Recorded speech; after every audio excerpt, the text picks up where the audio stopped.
Welcome back again, everyone, to another season of the Chinese Sayings Podcast. Laszlo Montgomery here with the Season 8 opener, and did I ever pick out a good one for you?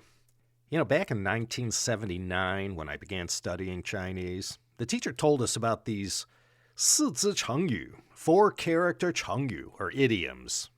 How could I have known back then what she was talking about? She explained it like slang expressions that only had four characters. Well, it took 1 or 2 years of Chinese study before I started to learn more about these chengyu phrases. And while most of them were four characters, some were 5, 6, or more characters, depending on the story. When I first got started with my self-study of these Chinese sayings, I did so with a book I purchased in Taipei, probably at Caves Books, during the summer of 1980. I bought this book called 每日一词, which means the word of the day. And the very first story in this book that I studied, character by character, is the chengyu for today. 一字千金. And the story behind this saying is one of the most repeated tales from all of ancient Chinese history. And it comes to us straight from the records of the grand historian and concerns the story of Master Lü Buwei. And when you hear that name, it's a given that the story behind today's Chinese saying, 一字千金, concerns the life of China's first emperor, Qin Shi, or as he was known before then, Ying Zheng. Before we retell this great story from the chapter of the record of the grand historian called Lü Buwei Lie Chuan, the biography of Lü Buwei, let's first review the four characters behind 一字千金. 一 means the number 1, and a 字 is a Chinese character. 千 means 1,000, and 金 means gold. Real simple, this one is. 1 character, 1,000 gold. And for the backstory behind these 4 syllables that don't appear to mean anything, let's get right into the story. At the end of the Warring States period, in a relatively insignificant state called Wei, there lived a wealthy merchant named Lü Buwei. Now, this is the state of Wei in northeast Henan. That's usually spelled W-E-Y to differentiate it from the more consequential and way more powerful and much bigger state of Wei. Same sound, different Chinese character. Lü Buwei was a rich merchant who often went on business trips to Handan, the capital of Zhao state. And on one of these trips, purely by happenstance, he made the acquaintance of a prince of Qin State named Ying Yiren. In the state of Qin, Yiren was not an important personage. His father, King Xiaowen of Qin, had more than 20 children by various concubines, and Yiren was somewhere in the middle of the order of succession. So his father had sent him to the state of Zhao as a political hostage. And Yiren's new friend, Lü Buwei, well, he was one heck of an ambitious man, and he wasn't satisfied with only being rich and successful. That wasn't enough for him. He was also hungry for power and working in the palace. And as soon as he met the acquaintance of the son of the king of Qin, well, he immediately saw an entree into politics in the form of Ying Yiren. Lü was thinking, if he could somehow get Yiren selected as the heir to the state of Qin, which was now one of the most powerful of the warring states, then he himself could ride on Yiren's coattails to power. So with this in mind, Lü Buwei began to make every effort to deepen his friendship with Yiren. First off, he made all his wealth available to the prince, and he even gave Yiren one of his own favorite concubines named Lady Zhao, or Zhao Qi. So by displaying all this extravagance and performing these favors, Lü Buwei soon became Yiren's most trusted and influential advisor. With Lü Buwei's sponsorship, encouragement, and adeptness at scheming, Yiren was indeed able to position himself as the heir to the Qin throne. And in November of the year 250 BC, indeed, Ying Yiren ascended the throne as King Zhuangxiang of Qin. Lü Buwei could hardly believe his good fortune. King Zhuangxiang named him his chief advisor and granted Lü rich lands around the city of Luoyang in Henan. But unfortunately for King Zhuangxiang, He wasn't able to enjoy being in the top spot for long. Barely 3 years after he ascended the throne, in 247 BC, he passed away. His 13-year-old son by Lady Zhao, Yingzheng, was named the next king of Qin. Despite the loss of his ticket to ride, so to speak, Lü Buwei was able to turn this situation to his advantage as well, and he had Yingzheng, who was after all only a 13-year-old boy, acknowledge him as his adoptive father and named him regent. Thus, the ultimate power of the Qin State now rested with Lü Buwei and his former concubine, Lady Zhao, Zhao Ji.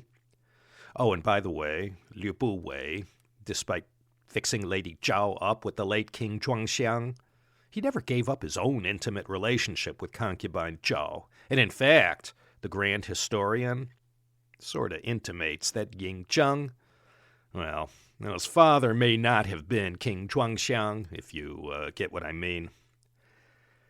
As regent, Lü Buwei realized that the other powerful states of the Warring States period, Zhao, Chu, Qi, and Wei, well, they each had famous scholars and great schools and were thus academically renowned and admired throughout the land.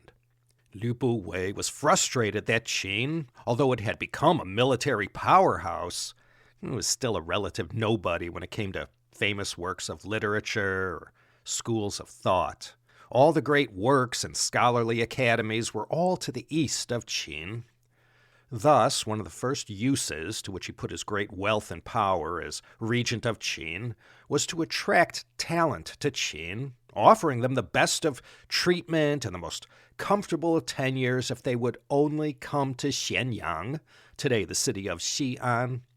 Many scholars found this offer irresistible, and soon Lü Buwei had more than 3,000 scholars under his name. These scholars came from diverse schools of thought, and each had unique specialties, strengths, and viewpoints. As advisors, as well as sources of cultural prestige, they became an invaluable political resource for Lü Buwei. To show off his new pool of scholars, Lü Buwei had them, according to each of their own strengths, write a series of more than 160 essays on the many events of the spring and autumn period that had preceded the Warring States period of the present times. And these essays ranged widely across disciplines, comprising essays on geology, astrology, geography, politics, history, and more. And what had been produced represented the greatest compendium of knowledge that was available to scholars in China at that time. In 239, these essays were all compiled into one great book that has survived down to our day, and it's called Master Lü's Spring and Autumn Annals, the Lü Shi Chunqiu.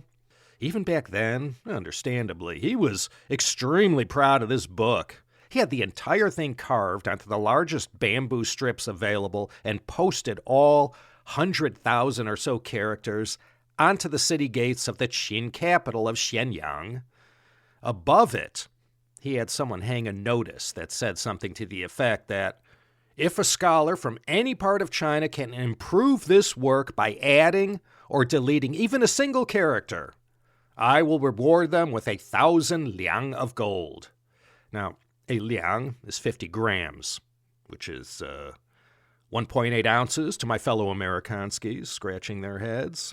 And then, as a further enticement, just like they do in Vegas, displaying $1 million under guarded plexiglass, the 1,000 liang of gold was put on display beside the bamboo strips on which the book had been written. Add or delete a single character to improve this work. Who could do it?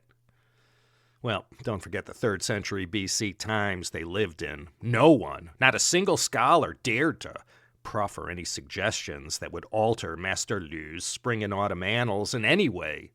This was admittedly a great work, as all China literary scholars will agree today.